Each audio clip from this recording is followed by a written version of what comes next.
Once again, this is Real Discussions with Goodymo the Warden. And today's top discussion is the docu-series, The Last Dance, that's been going on the airwaves for the past few weeks now.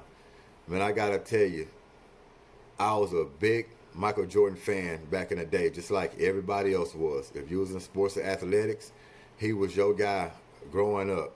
The things he done for my game, me wanting to elevate my game, watching him week in and week out, because I was a big basketball fan anyway. I watched pretty much every game, as well as football, but basketball was my main number one sport. And I covered those Bulls throughout that whole run through those championships. And I tell you, Michael Jordan, man, you want to talk about his competitive spirit? Ain't nobody more competitive than Michael Jordan. I mean, you can't come up with, I mean, you might could say Tom Brady, maybe, the only one that could be, next to him on that competitive spirit level. But man, the things he done for me, I remember watching Michael Jordan those Bulls games. Man, when I used to watch those games, it used to get me all into it. And I mean, it was around halftime of the ball game. I used to run out in the driveway, shoot some shots, work on moves that he was doing in the ball game. I mean, he just inspired me and just did enough shots and made it back in before second half started. I'm pretty sure I'm not the only one. It's a long list of line of Michael Jordan fans that have their own different stories. But what he done for me was unbelievable. He brought it every single game. Michael Jordan never let me down when I watched the Bulls game. I mean, all out offense, defense. I mean, the way he lifted his team up with his leadership, he just brought it every single game. There's a lot of comparisons going out there. Kobe Bryant to come to mind, LeBron James. Let me tell you, if anybody else to get close to Michael Jordan is close, I mean very close, it would be that Kobe Bryant. I would have to say. Is he right there with Mike or a little surpassed him? No, I don't believe so.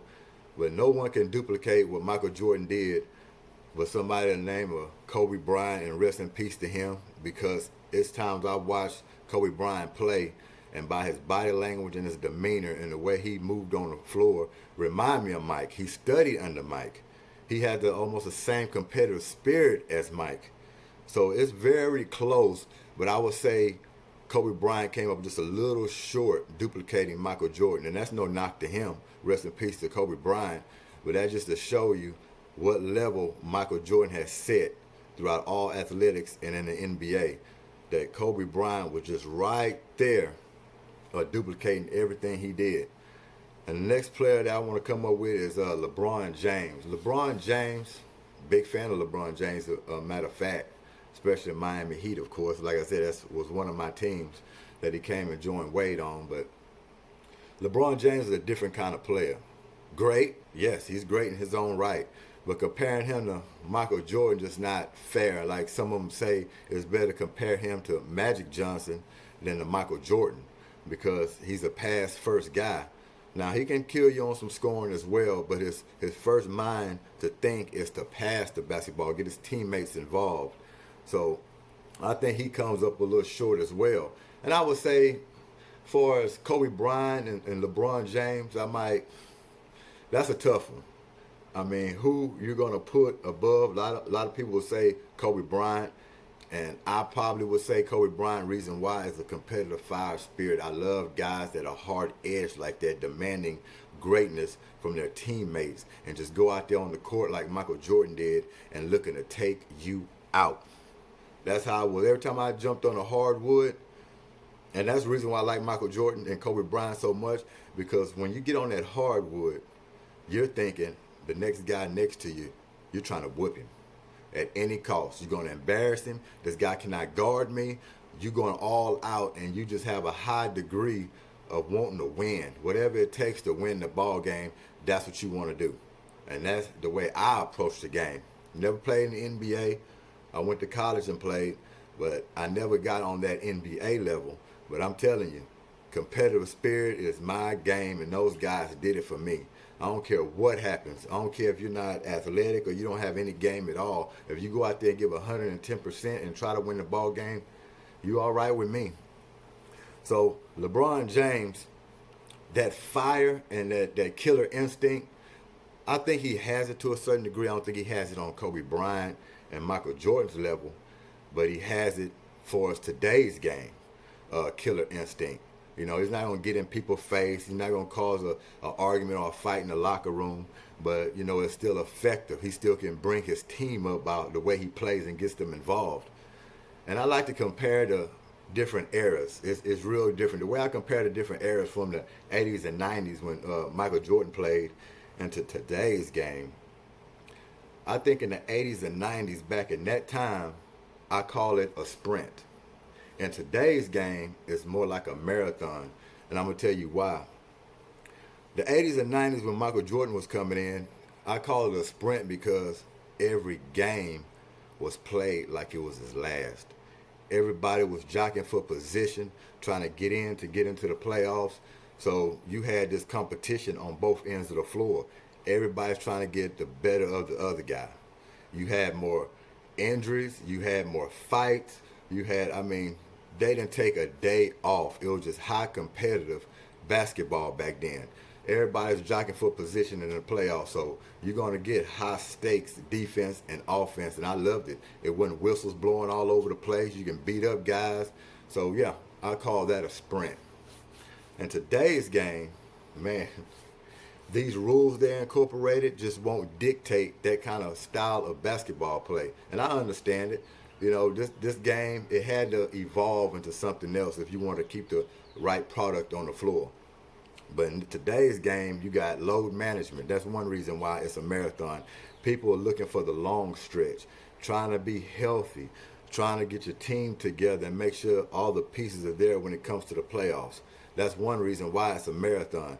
Everybody's out there. You might not get 110% every 82 games because people are taking time off, plays off, things like that. But as far as the overall game, I have no complaints. I'm going to always watch. You might not agree with some of the rules that they incorporated, but you got to roll with it. If you're a big fan of the game, you're going to watch. One thing I would like to change, though, in this game is we have the instant replay. I love it. It was a big thing when they brought it out. I'm a big fan of it. But the only thing with the instant replay, we got to get it right. It's been multiple times, and not just me. It's everybody, every fan across the world watching these games. And I know y'all came up to an instant replay where y'all seen it with y'all naked eyes. They slowed it down. You saw every angle, and you saw that it was a clear fumble. And the referee comes back from the booth, and he said it wasn't a fumble. Now, that's hard to take when everybody in the world is watching the same play that everybody else is watching, including the refs, and they can slow it down and actually break this stuff down. I just want to get these instant replays correct. They'll come back and they might say something like, play stands is called. No explanation.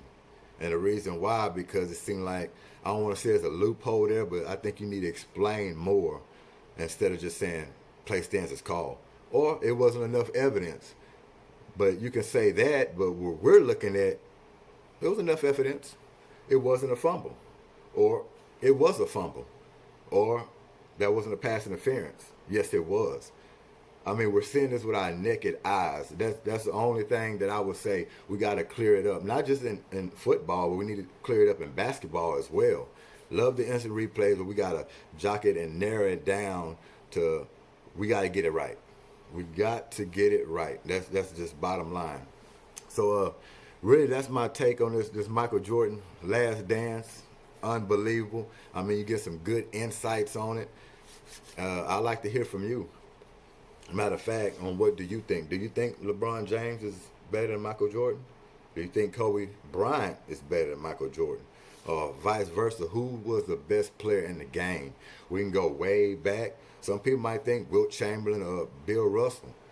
I know my era is Michael Jordan, and even from the last era, I would still say Michael Jordan because of what he done for me, and I've watched him play.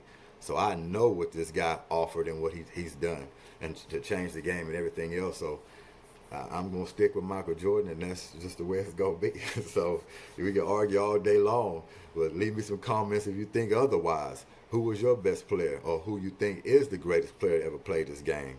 And do you think Michael Jordan was too hard on his teammates? Do you think he was a bully or just leadership? The appetite of wanting to win. That's what Michael Jordan was. That's the way I look at Michael Jordan. He had an appetite of wanting to win the game. So at any cost, he was going to do that. So let me know. That's the end of this real discussion. Just want to chime in on The Last Dance. I mean, it's real good. Just can't wait till they just keep going. I don't think it's going to last too long. I think we might go to 10, but it's some good stuff. So hit the subscribe button. Thumbs up if you like this video. Until then, Goodymo, real discussions. We'll be back. Peace.